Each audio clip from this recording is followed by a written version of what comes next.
O programa de hoje, num formato um pouco diferente do habitual, será dedicado às relações luso-brasileiras durante o primeiro liberalismo e à figura apaixonante e controversa de Dom Pedro.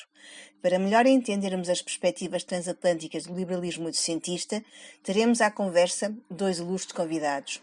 Eugênio Francisco dos Santos, é licenciado em História pela Faculdade de Letras da Universidade do Porto, fez a formação pós-licenciatura em França, Espanha e Itália, segundo os princípios da Nova História, especializando-se nas áreas das mentalidades coletivas do Ocidente moderno e doutoramento em História Moderna e Contemporânea pela Universidade do Porto. Professor catedrático da Universidade do Porto desde 1980, jubilado em 2007, além de lecionar no curso de História da Faculdade de Letras, também ensinou na Universidade dos Açores, na Universidade Portucalense e na Universidade Católica. Foi ainda professor convidado em Santiago de Compostela, Espanha, em Leiden, na Holanda e no Brasil, nomeadamente em São Paulo. E é professor do Instituto de Ciências Empresariais e Turismo. É membro da Academia Portuguesa da História, do Instituto Histórico e Geográfico Brasileiro, da Associação de Historiadores Latino-Americanistas Europeu e autor de vasta biografia, da qual destacaremos hoje Dom Pedro IV, Liberdades, Paixões, Honra, de 2006. Renato Janine Ribeiro é professor titular de Ética e Filosofia Política na Universidade de São Paulo. Foi ex-ministro da Educação do Brasil em 2015, no governo de Dilma Rousseff, professor visitante na Universidade de Colômbia, Estados Unidos, entre 2003 e 2004, e diretor da avaliação de CAPES, órgão do Ministério da Educação, entre 2004 e 2008. É autor de diversas obras, e entre elas A Sociedade contra o Social, o alto custo da vida pública no Brasil, com a qual venceu o Prémio Jabuti de melhor ensaio em 2001. Foi responsável pela organização de uma série de programas sobre ética exibidos na Globo. Foi condecorado com a Ordem Nacional do Mérito Científico, a Ordem de Rio Branco, a Ordem do Mérito Naval e a Grande Medalha da Inconfidência, e distinguido ainda com o título de professor honorário do Instituto de Estudos Avançados da USP e pesquisador sénior do CNPq. Portal da Memória.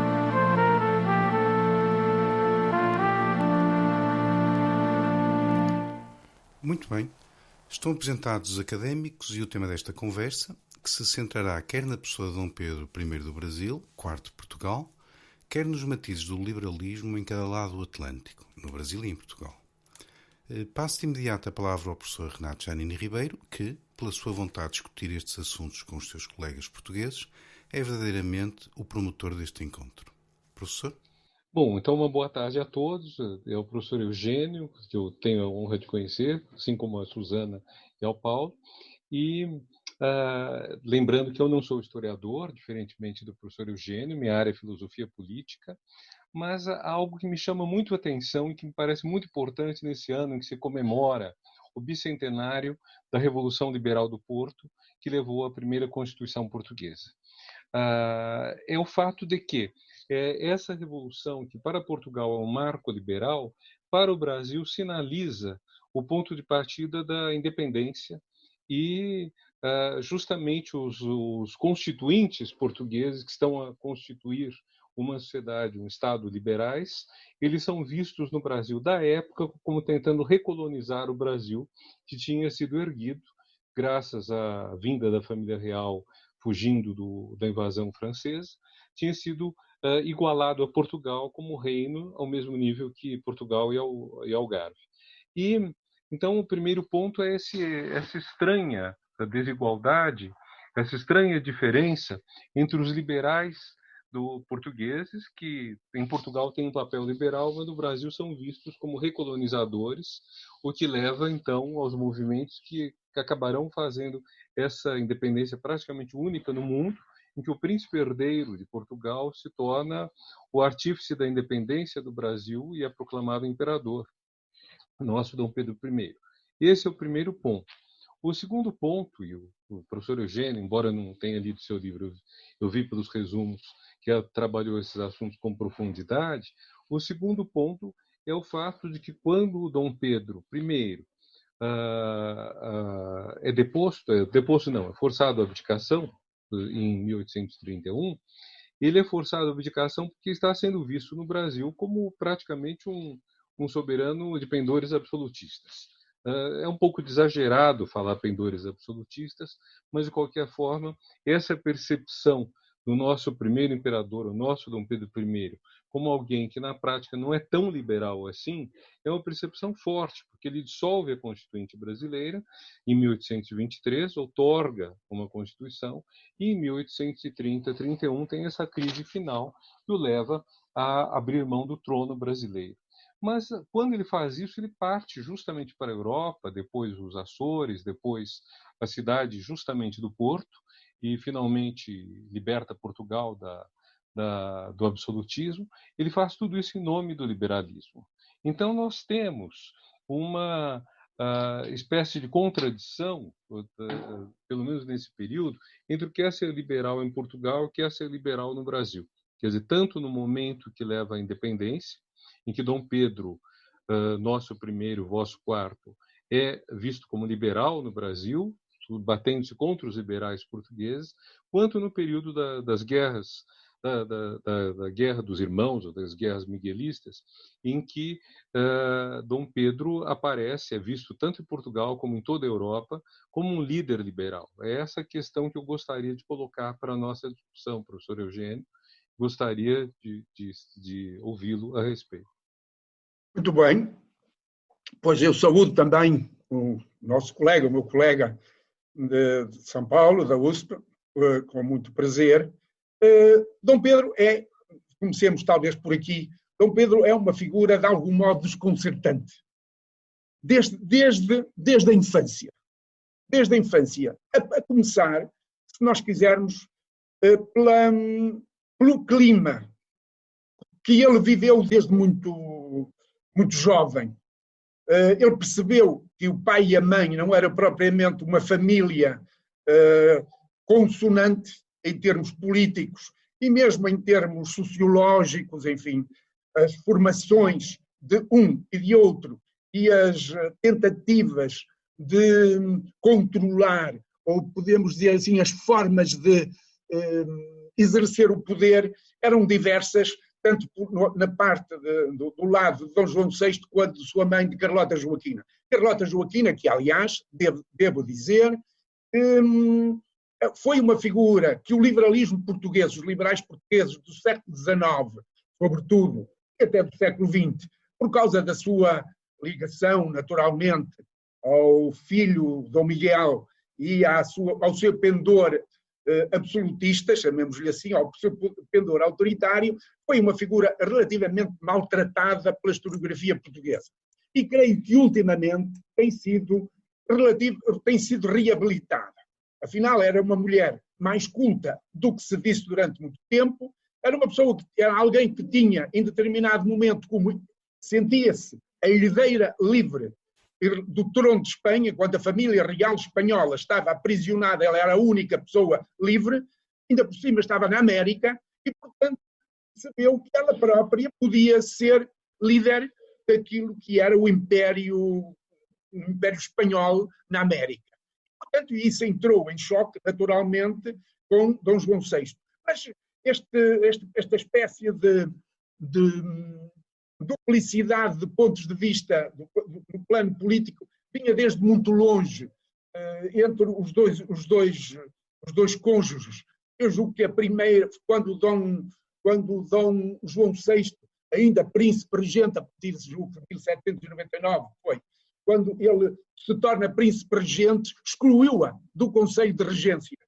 O Conselho de Regência português, que deveria acompanhar, portanto, os negócios mais importantes, as orientações, etc., ele excluiu-a da regência. E ela ficou furiosa e despeitada.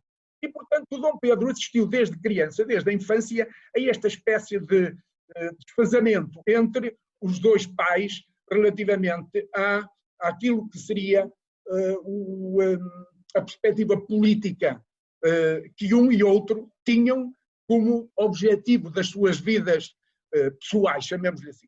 Ora bem, sendo assim, Dom Pedro foi alguém que, desde muito cedo, foi uma pessoa, em muitos aspectos, desconcertante, porque é visto como um verdadeiro liberal nós podemos dizer, levar às últimas consequências, ora como um autoritário, como alguém que fecha a Constituinte, que maltrata ou que persegue, num ou noutro caso, aquilo que ele considera que são os seus inimigos ou os seus adversários políticos, isso aí seriam tanto inimigos, mas pelo menos adversários políticos, que se envolve afetivamente com quem não deveria, nós sabemos disso, não é verdade? Designadamente com a famosa Marquesa de Santos, mas que, no entretanto, tem um amor entranhado aos filhos, sejam eles quais forem, tanto os filhos legítimos como mesmo os filhos bastardos. Portanto, é uma pessoa verdadeiramente, nós cá deste lado do Atlântico, chamamos uma figura do romantismo. Ele foi verdadeiramente romântico. É do romantismo porque transporta na sua personalidade todas estas vertentes e todas estas espécies de contradições. Vamos tentar perceber porque é que ele é visto na Europa como, a Europa designadamente pelos portugueses do continente, ele é visto como um libertador, e é um rei-soldado, alguém que expõe a sua própria vida e que o diz expressamente aqui no cerco do Porto. Ele esteve várias vezes à beira de ser baleado, a primeira saída que ele teve a ousadia de fazer daqui do cerco do Porto foi para uma região muito perto, chamada região aqui da Ponte Ferreira, e o soldado que estava ao seu lado levou um tiro no peito e ficou. Portanto, provavelmente a bala ia dirigida a ele. E ele, no entretanto, nunca recuou. Disse-o sempre: eu sei que vou morrer, não me importo de morrer, mas quero morrer no campo da honra. Isso foi claro. Ora, o problema aqui é que as duas realidades que ele encontrou, ou seja, a realidade brasileira e a realidade portuguesa, eram bem diferentes.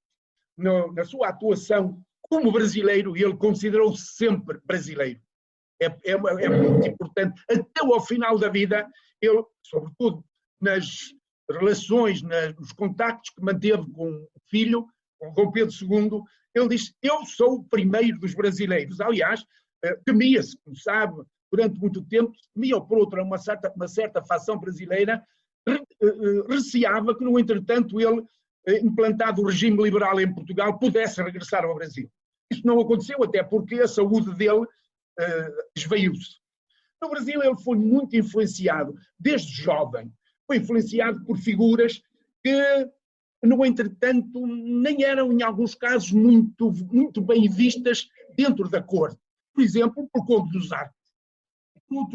Alguns que nós poderíamos chamar, em termos de história, nós às vezes chamamos de estrangeirados.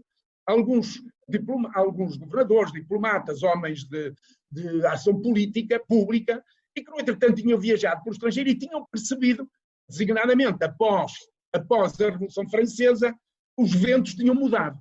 Então Pedro terá percebido isso. A professora Maria Lúcia Bastos das Neves estudou bem este assunto, a nossa colega carioca estudou bem este assunto e chegou à conclusão que, afinal, ele não era propriamente um ignorante.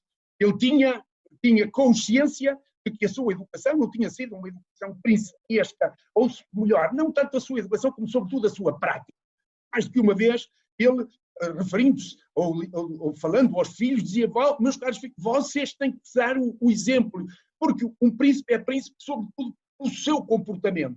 Não apenas porque nasceu de sangue real, mas pelo seu comportamento. E então rematou, é uma frase muito conhecida, mas creio que de algum modo ilustra essa situação, quando ele diz: eu e o meu irmão Miguel, eu e o mano Miguel, haveremos de ser os últimos mal educados da família.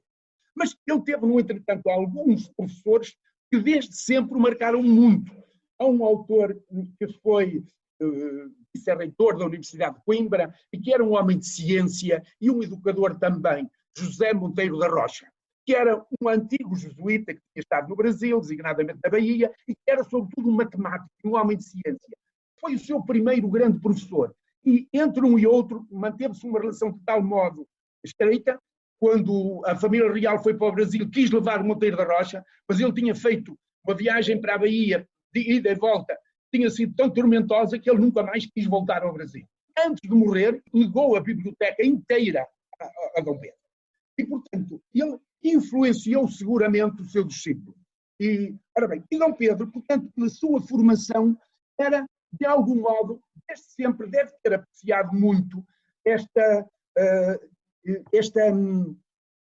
capacidade que os indivíduos têm de se guiarem pelas ideias, pela sua cabeça, por princípios, por valores e não propriamente por uma tradição. Ora bem, é preciso entender que as circunstâncias em que ele atuou no Brasil eram muito difíceis. Primeiramente, porque o professor Janino sabe tão bem como eu, os primeiros constituintes portugueses maltrataram. Quando Dom João VI e a família real regressou a Portugal, eles entendiam que era um jovem imberbe, ou pouco mais do que isso, que podiam tratar como muito bem entendesse. Davam-lhe ordens e ele obedecia. Ora, e ele não obedeceu, ele percebeu exatamente o que é que os constituintes portugueses pretendiam e começou a preparar-se já antes do fico, quando o pai veio embora e lhe terá dito: Pedro, se houver aqui alguém que esses movimentos que andam do outro lado da fronteira, é preciso ver que do outro lado da fronteira brasileira quase tudo eram repúblicas, e eram tudo independências. Se algum desses aventureiros se levantar, põe-te à frente, vai tu é que és o legítimo herdeiro. E ele levou isso sempre muito a peito. E, portanto, por outro lado, ele foi alguém que se aproximou de pessoas que tinham, podemos dizer assim, gabarito intelectual. Eu estou-me a referir muito concretamente ao José Bonifácio de Andrade e Silva, que tinha viajado pela Europa, que conhecia, podemos dizer assim, países cultos do mundo, e o José Bonifácio tinha muito receio, muito medo daquilo que era a fragmentação do território que hoje constitui o Brasil.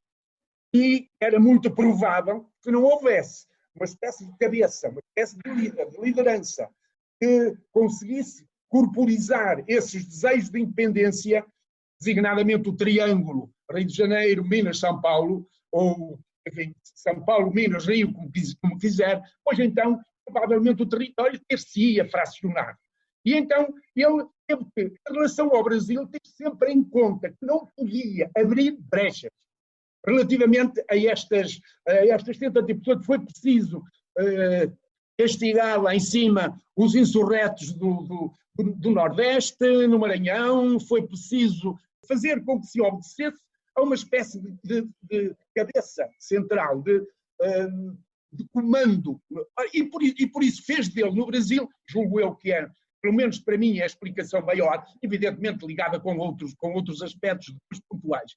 Mas é uma das razões pelas quais ele, no Brasil, toma posturas, muitas vezes, que parecem autoritárias, centralistas, podemos dizer assim, quase, digamos assim, absolutistas, no sentido tradicional do termo. Ora, desde sempre, nos seus escritos, ele tem o cuidado de rejeitar a autoridade pela simples autoridade. E o cuidado de explicar quais devem ser os princípios que devem orientar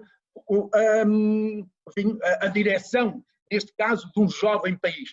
Ultimamente foi estudado o papel da Imperatriz Leopoldina, que teve verdadeiramente, desse ponto de vista, uma importância muito maior, porque ele, apesar de tudo, apesar de ser um Valdevinos do ponto de vista sentimental, aquilo que nós em Portugal chamamos um pouco um pinga-amor, andar envolvido em muitas aventuras românticas, ele tinha por ela uma grande consideração. Apesar dela vir de uma corte absolutista, a Áustria, Leopoldina percebeu que era preciso que o Brasil não se desmembrasse e que à volta da sua figura e à volta do símbolo que era o Império, se criasse, podemos dizer assim, uma espécie de aura de prestígio, de poder, de capacidade de intervenção que servisse para garantir a diversidade do território, mas a unidade do projeto político. E uma das razões pelas quais ele dissolveu a Constituinte é que ele tinha prometido, sim senhor, ninguém era mais constitucional do que ele, e isso talvez seja verdade, porque o primeiro projeto de Constituição, cuja cópia está no Arquivo Imperial, ele corrigiu à mão alguns dos artigos da Constituição, isto, porque ele entendia que deveria ser uma Constituição as palavras eram textuais, digna do Brasil e de mim. Ou seja, em que o imperador não fosse propriamente um joguete, uma espécie de figura decorativa, aquilo que nós aqui na Europa dizemos muitas vezes hoje, uma espécie de rainha da Inglaterra. Tem prestígio, mas não tem poder. E ele não podia aceitar isso. Quando percebeu que havia um conjunto de eventuais tendências republicanas que começassem a germinar e a ganhar força, acabariam por rebentar a unidade territorial brasileira, ele impôs-se. E então diz bem, sim senhor, há uma Constituição, e uma Constituição ainda mais liberal do que essa, mas uma Constituição que garanta este centro gladiador e ao mesmo tempo este centro legitimista do poder. Ora, por outro lado, porque é que a imagem é dúplice em Portugal e no Brasil? É que as circunstâncias eram completamente diferentes. Portugal vem justamente a se opor a uma espécie de onda de conservadora, chamemos-lhe assim, tradicionalista, autoritária, personalizada, nem mais nem menos, pela figura do seu irmão Dom Miguel, por aqueles que se colocavam ao lado do seu irmão, pela sua mãe, nós podemos também, sem dúvida, dizê-lo. Na Europa, este princípio da unidade, da necessidade, estava fora de questão, não existia. Portanto, o que era necessário era impor verdadeiramente aquilo que nós podemos chamar uma divisão tripartida dos poderes e, ao mesmo tempo, lutar por impor o princípio da independência dos poderes, que é o que ele faz, verdadeiramente. Ele não era propriamente uma figura querida dos primeiros constitucionalistas portugueses, era uma figura algo estranha e, portanto, sobre a qual havia suspeições, mas ele veio mostrar, com a sua forma de agir e com o empenho e, ao mesmo tempo, com o desinteresse que teve pelo poder tal e qual, entregou à filha, organizou a luta em favor da filha, sempre, em todas as circunstâncias, e nunca assambarcou para si o poder. Partilhou-o sempre com todos, vivendo e misturando-se, na medida do possível, com o homem comum. E é por esta razão, penso eu, que ele acabou por impor-se, ao contrário, talvez, de alguns liberais que pensassem ele vem aqui tentar impor um projeto.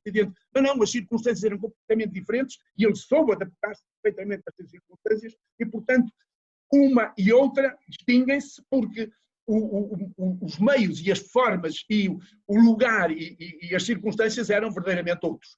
Dom Pedro era um autoritário ou um liberal? Era verdadeiramente um liberal.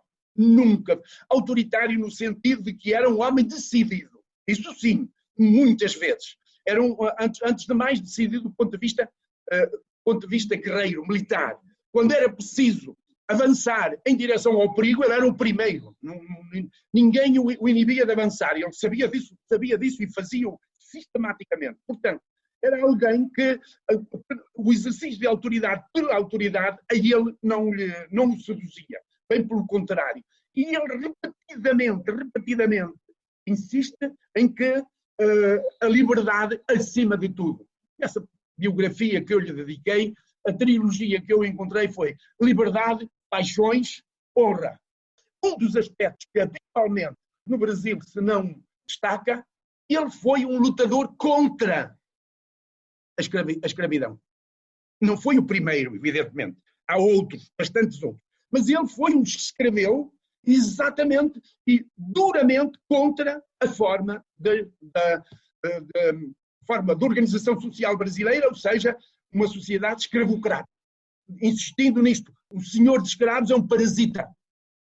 E retirar a liberdade a alguém, seja de que cor da pele for, é retirar-lhe a condição humana por excelência. Eu julgo que ele também foi muito influenciado por alguém que encontrou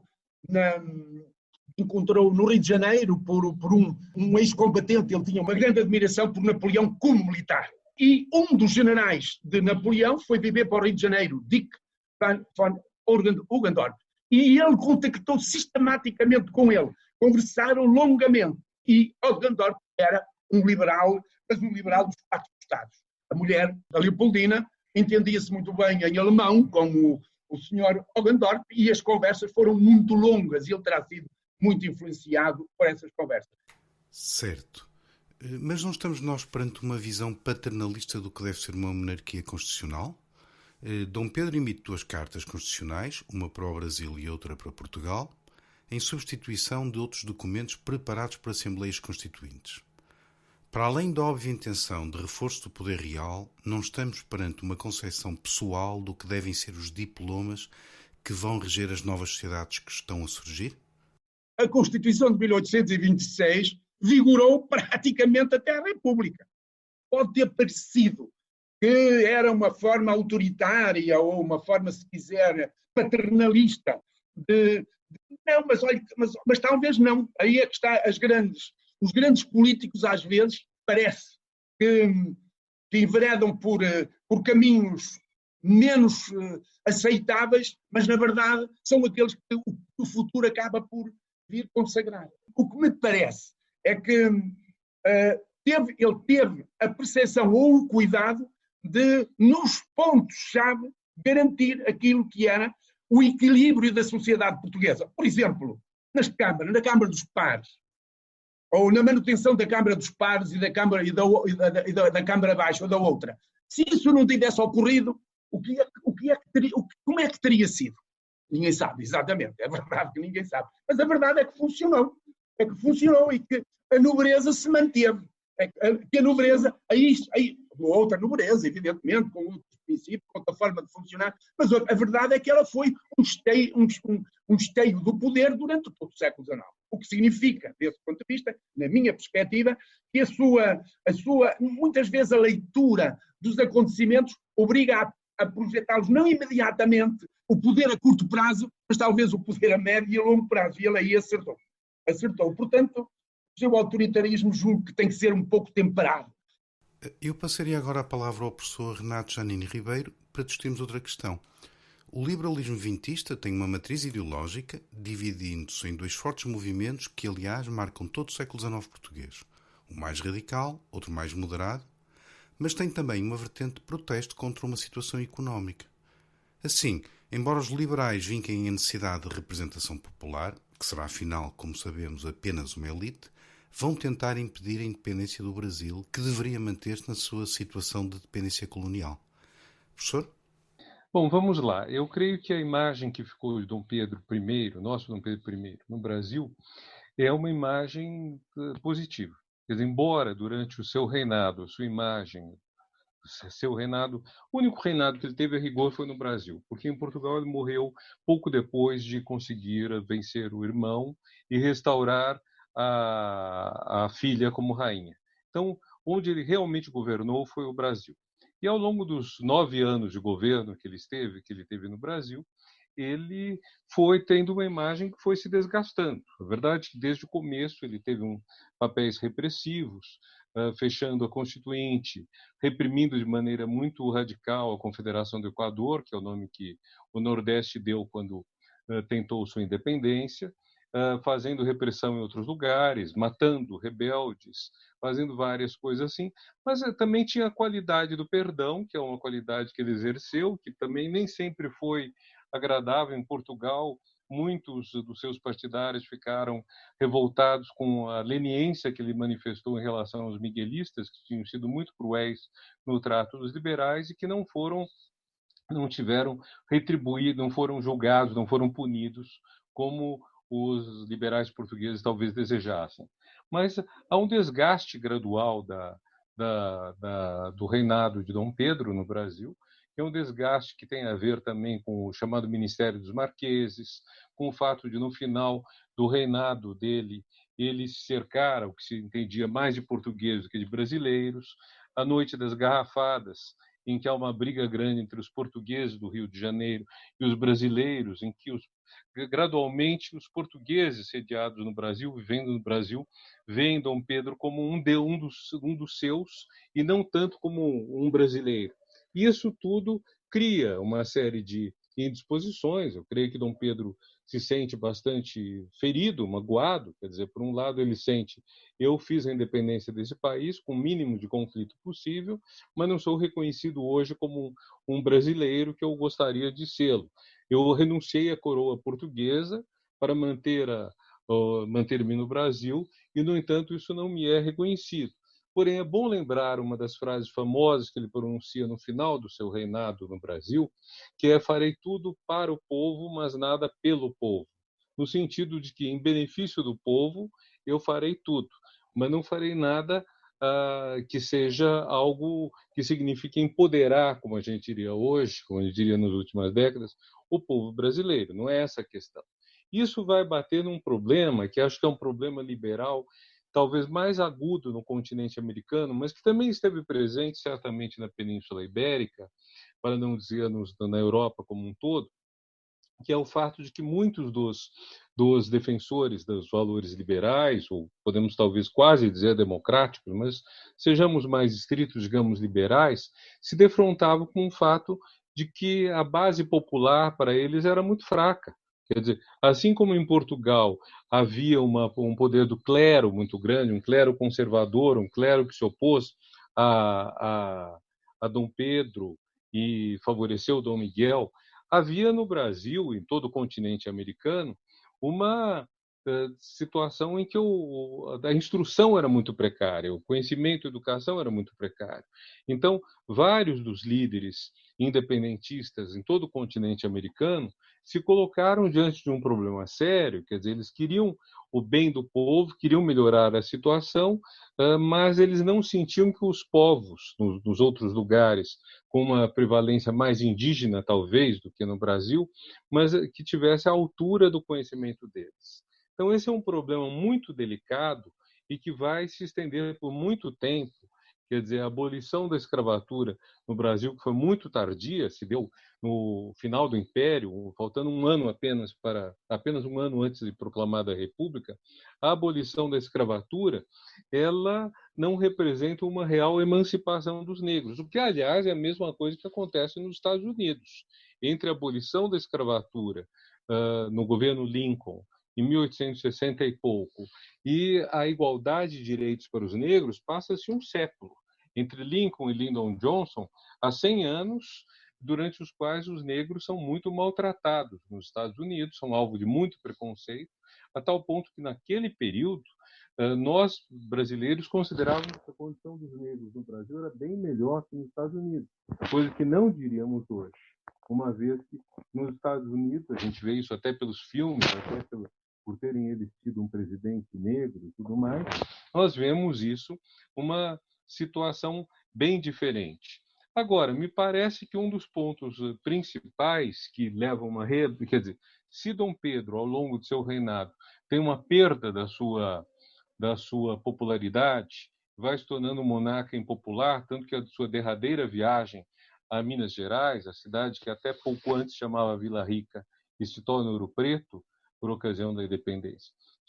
Essa viagem ele é mal visto, ele é malquisto, às vezes soam os sinos de modo fúnebre quando ele passa por alguma localidade de Minas Gerais. Se isso acontece com ele, gradualmente a imagem dele se torna positiva. Quer dizer, nós podemos dizer que o Brasil hoje tem uma imagem antes positiva de Dom Pedro I do que negativa. Isso tem dois fatores a jogar.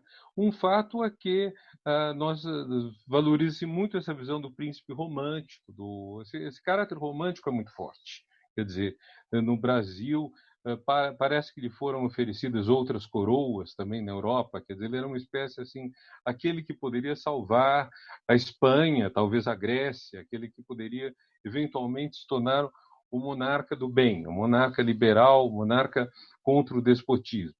Mas, além disso, os próprios romances dele, o próprio caráter espontâneo, a própria alternância da raiva, do ódio e do perdão, da amizade, são caracteres que dão a ele uma certa reputação positiva. E há um outro aspecto que é curioso na história brasileira, sobretudo quando comparamos com a Argentina. Os argentinos têm uma tendência eles valorizam sua história muito mais do que nós valorizamos a nossa. Isso significa, por exemplo, que alguém que é favorável ao general Perón, que, vamos dizer, não é algo tão... Hoje já faz tempo que ele morreu, mas, enfim, marcou profundamente a segunda metade do século XX na Argentina e ainda deixa um certo resquício, quem fosse favorável ao general Perón seria favorável a um dos primeiros governantes da Argentina, que foi o que no Brasil chamava tirano Rosas. O Brasil fez uma guerra contra Rosas.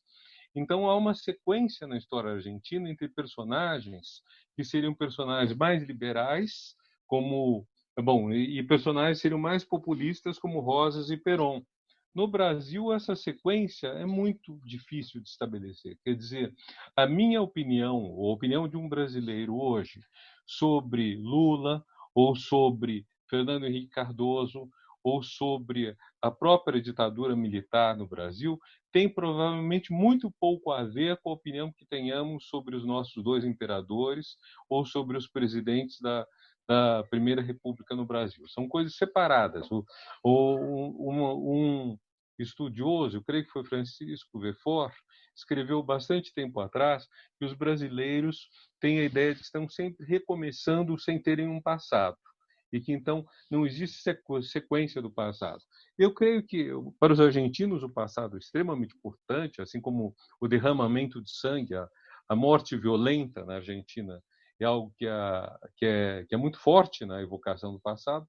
Portugal não me parece dar essa importância, sobretudo ao sangue, que os argentinos dão, mas me parece dar uma sequência histórica maior que o Brasil dá. Quer dizer, provavelmente uma simpatia por Dom Miguel estaria mais ligada a uma simpatia por Salazar, e provavelmente uma simpatia por Dom Pedro estaria mais ligada a outros elementos históricos da vida portuguesa, embora de uma forma bem diferente da brasileira. Então, nós temos no Brasil, talvez pudesse acrescentar também que os presidentes da Velha República, ou da Primeira República no Brasil, período absolutamente oligárquico, que vai de 1890 e pouco, com o primeiro presidente civil, até 1930, eles não são exatamente figuras muito bem lembradas. Eles são nem bem lembrados, nem mal lembrados, são praticamente ignorados. Os personagens históricos brasileiros que chamam muito a atenção são os dois imperadores, Getúlio Vargas, Juscelino Kubitschek e os últimos presidentes da República. Eu acho que são os mais recentes, sobretudo Fernando Henrique e Lula. Então, eu diria mais ou menos isso.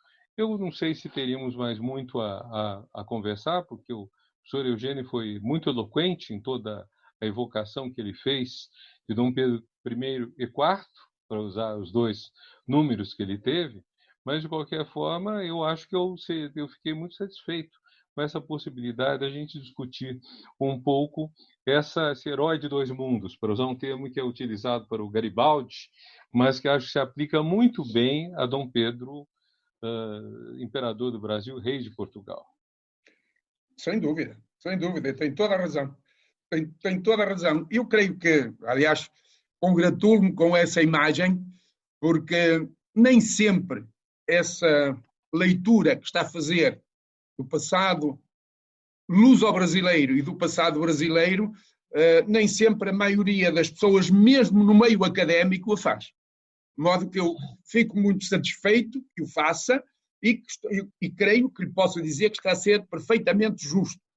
Tanto quanto são as nossas convicções, como é evidente.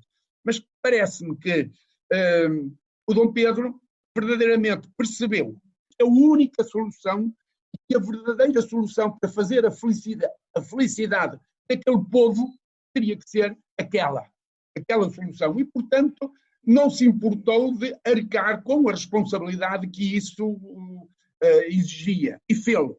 Como fez também em Portugal. Ele desconhecia completamente o terreno para onde vinha. Na verdade, ele diz que é um brasileiro, e é verdadeiramente um brasileiro. Porque ele saiu de Portugal com 7, 8 anos, metido em Queluz, lá, ao menos no Brasil, ele passeava-se pela cidade, ia lá para a Quinta de Santa Cruz, misturava-se com o povo, muitas vezes em situações menos recomendáveis. A verdade era aquele povo que ele começou a conhecer. O objetivo que ele pretendia em relação à conservação, podemos dizer assim, à manutenção do princípio da autoridade, seja ligada à legitimidade monárquica. No Brasil, foi também importante num determinado momento e em Portugal também, mas ele teve sempre o cuidado de colocar alguns dos princípios básicos do seu tempo acima de tudo. Um desses, o valor atribuído à educação, a uma educação larga, de base, que ele exige para os filhos nas cartas.